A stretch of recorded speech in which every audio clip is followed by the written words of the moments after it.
ద్వారా కార్యకర్తలకు స్పష్టమైన సంకేతాలు ఇచ్చినట్టుగా మనకు కనిపిస్తోంది.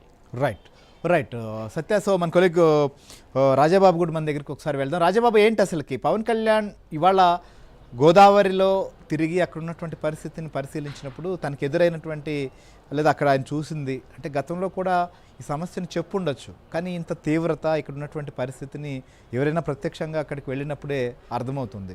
సో ఇవాళ పవన్ కళ్యాణ్కి ఎదురైనటువంటి అనుభవం ఏంటి?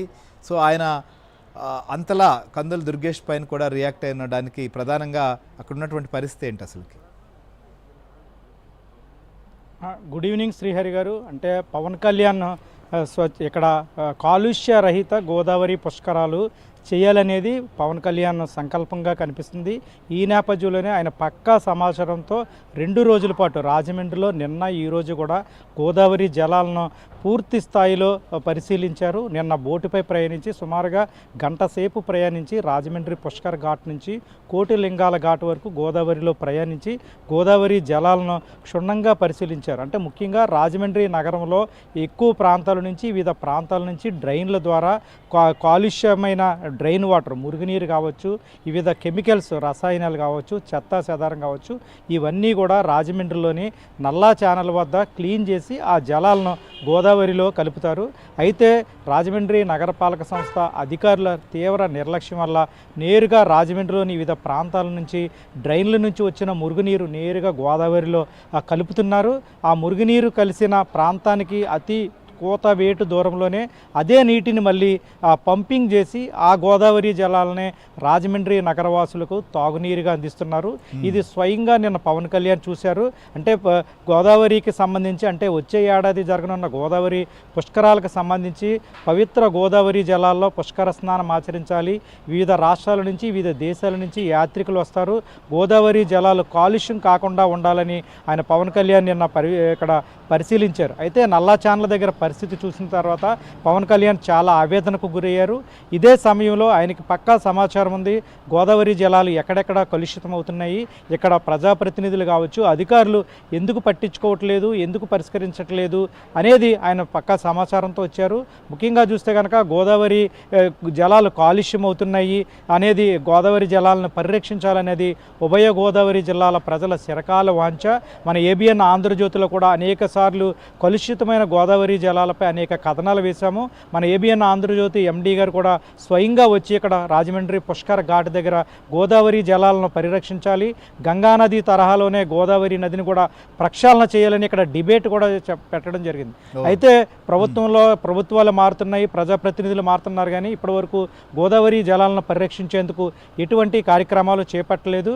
అయితే ఈరోజు పవన్ కళ్యాణ్ గోదావరి జలాలు ఎక్కడ కలుషితమవుతుంది అనేది పూర్తిగా సమాచారంతో ఈరోజు పేపర్ మిల్ నుంచి ఏదైతే రసాయనాలు వ్యర్థాలు వస్తాయో అవి నేరుగా పేపర్ మిల్లుకి సమీపంలోని వెంకటనగరం ద్వారా, వెంకటనగరం లంక భూములు ఉన్నాయి, గోదావరి మధ్యలో ఉంటాయి. ఈ రసాయనాలు వ్యర్థాలన్నీ కూడా పైప్ లైన్ ద్వారా తీసుకెళ్ళి అక్కడ లంకల్లో నుంచి గోదావరిలో నేరుగా కలుపుతున్నారు. ఆ ప్రాంతాన్ని ఈరోజు పవన్ కళ్యాణ్ పరిశీలించి అక్కడ పేపర్ మిల్లు మార్గదర్శకాలు పాటించకపోవడం, పూర్తి రసాయనాలు కూడా గోదావరిలో కలుస్తున్న పరిస్థితిని పవన్ కళ్యాణ్ చూశారు. కొన్ని దశాబ్దాలుగా ఈ సమస్య నలుగుతూనే వస్తుంది, కొనసాగుతూనే వస్తుంది. రాజమండ్రి లాంటి ప్రాంతంలో అక్కడ కలుషితమైనటువంటి నీరును మళ్ళీ అక్కడే శుద్ధి చేసి మళ్ళీ ఆ నీటిని నగరవాసులకు అందించాల్సినటువంటి పరిస్థితి. అసలు ఎందుకు ఇన్ని ఏళ్ల నుంచి, ఇన్ని దశాబ్దాల నుంచి కళ్ళ ముందు సమస్య కనిపిస్తున్నా, ప్రజలు రోధిస్తున్నా, ఎందుకు అసలు ఇన్ని ప్రభుత్వాలు మారుతున్నా ఎందుకు పరిష్కరించలేకపోతున్నారు? ఏంటి అసలు అక్కడ ప్రాక్టికల్గా ఎందుకు అంత సమస్య? సో ఎందుకు నియంత్రించలేకపోతున్నారు? పేపర్ మిల్లు సంబంధించినటువంటి వారి ఒత్తిడా, లేకపోతే ఇంకేమైనా పైరవీలా, లేకపోతే అక్కడ ఉన్నటువంటి స్థానికులు దీన్ని పరిష్కరించాల్సినటువంటి ప్రజాప్రతినిధులు, అధికారులు పట్టించుకోకపోవడం, ఏంటి అసలు సమస్య? శ్రీహరి గారు, అంటే దశాబ్దాల కాలంగా పేపర్ మిల్లు వ్యర్థాలు, రసాయనాలు గోదావరిలో కలుస్తున్నాయి.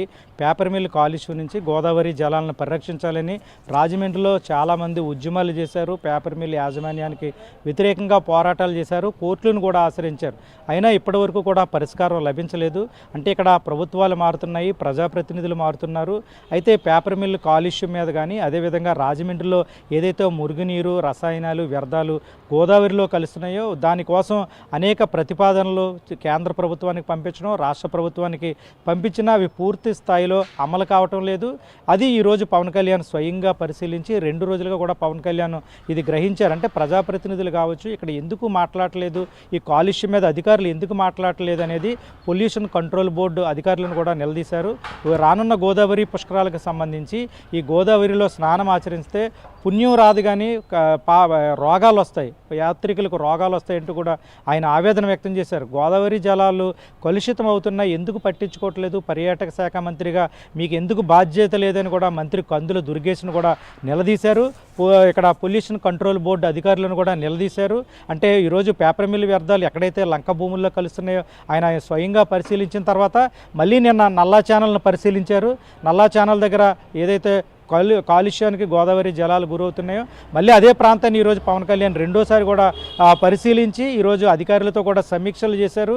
అధికారులు ఎట్టి పరిస్థితుల్లోనూ కూడా వచ్చే ఏడాది జరగనున్న గోదావరి పుష్కరాలకు సంబంధించి గోదావరి జలాలు కాలుష్యం కాకుండా కాపాడాలి, దీనికి సంబంధించిన కార్యాచరణ రూపొందించాలి, పటిష్టమైన యాత్రికులకు భద్రత కల్పించాలి. అంటే గోదావరిలో పుణ్యస్నానం ఆచరిస్తే పుణ్యం వస్తుంది అనేది, ఒక రోగాలు రావు, ఒక శుద్ధ జలాల్లో పరిశుద్ధ జలాల్లో స్నానం ఆచరించే విధంగా కూడా పక్కా ప్రణాళిక చేయాలని కూడా ఈరోజు అధికారులను ఆదేశించారు. ఈ 2 రోజుల నుంచి కూడా అధికారులు కావచ్చు, ప్రజాప్రతినిధుల మధ్య సమన్వయ లోపము, అదే విధంగా సరైన ప్రణాళిక లేదు గోదావరి పుష్కరాలకు సంబంధించి అనేది కూడా అధికారులను కూడా నిలదీయడం జరిగింది.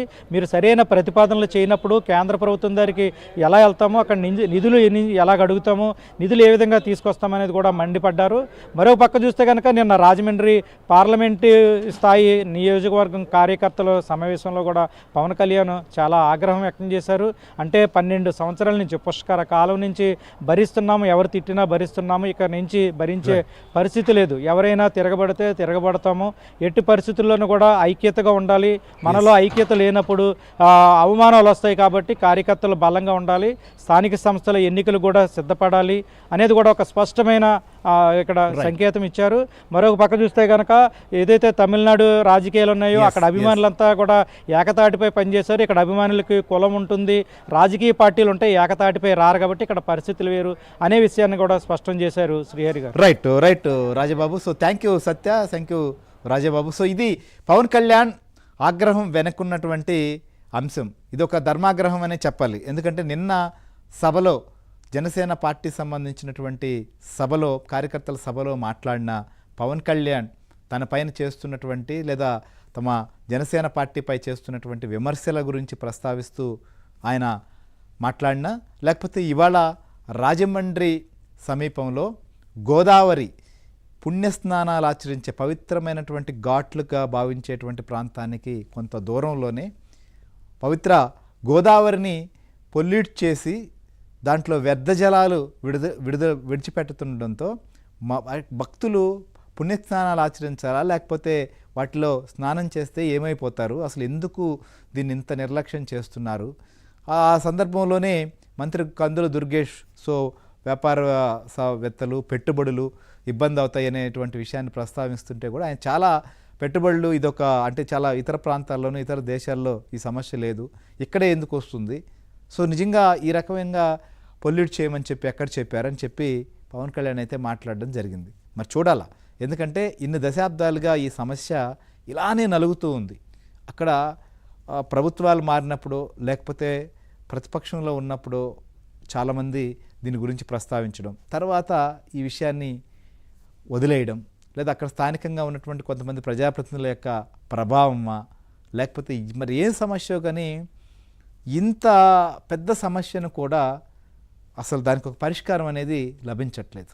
ఎందుకంటే ఏ పరిశ్రమ వల్లైనా కానీ ఖచ్చితంగా కొంతమందికి ఉద్యోగ ఉపాధి అవకాశాలు ఆయా ప్రాంతాల్లో లభిస్తాయి, కానీ దానివల్ల మంచే జరగాలి తప్ప అట్లా అని చెప్పి ఎక్కువ మందికి నష్టం కలిగించే విధంగా చర్యలు ఉండకూడదు.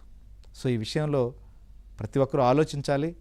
సో పవన్ కళ్యాణ్ ఇవాళ ఆగ్రహం వ్యక్తం చేసిన నేపథ్యంలో ఇటు సంబంధిత శాఖలుగైనా ఏ రకంగా దీనికి పరిష్కారం చూపిస్తాయి, ఈ సమస్యను ఎట్లా చేస్తారు, పుష్కరాలు